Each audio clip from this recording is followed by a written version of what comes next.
And I'm going to reframe for you the belief that you need other people to be considered valuable. Okay? So, what is this belief? Let's break it down. Basically, it's whenever you have this core belief that you need to give something to other people to be considered valuable. Okay? Where does this show up often? One of the most common, you could say, projections or hidden, meanings you'll see in your life is whenever you see like people are doing something and you say you have the knowledge, you have the advice, you know how to guide them to help them, right? But they don't come to you. And so you feel bitter inside or you know, angry that like, why don't they come to me? I know exactly how to help them. Or, people come to you for advice and they don't follow it or whatever.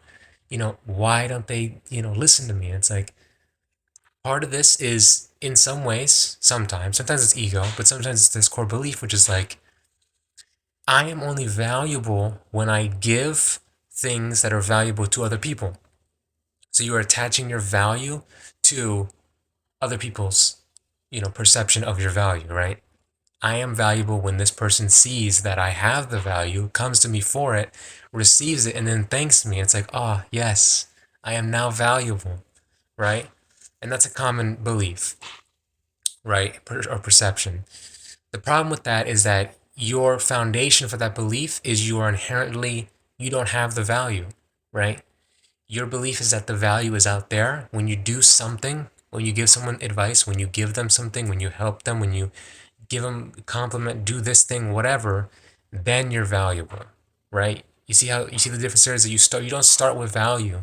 You start with the other person will then see me and then I'll have value, right? Then I'll be valuable. Then I'll be good, right? You know it from the beginning that I am valuable. Even if I am in the forest, living in a beaten down shack, naked, right? With nobody around, I am valuable. That's what you need to believe. And that is what you need to reframe it to fully understand that you have value regardless if anybody comes to you, regardless if you help anybody or not, doesn't matter either way, or regardless of what you do in this world that signals that you are a valuable person, a valuable part of the tribe or whatever, right? This is very primal as well, right? So that is how we need to reframe it. Is to say like, no, I don't need to do anything to be considered valuable. I have value inherently. So work on that, think on that, journal, affirmations, great. But turn that seeking of value, external validation, into the internal. Have that value inside of yourself because that is the only place that it truly matters.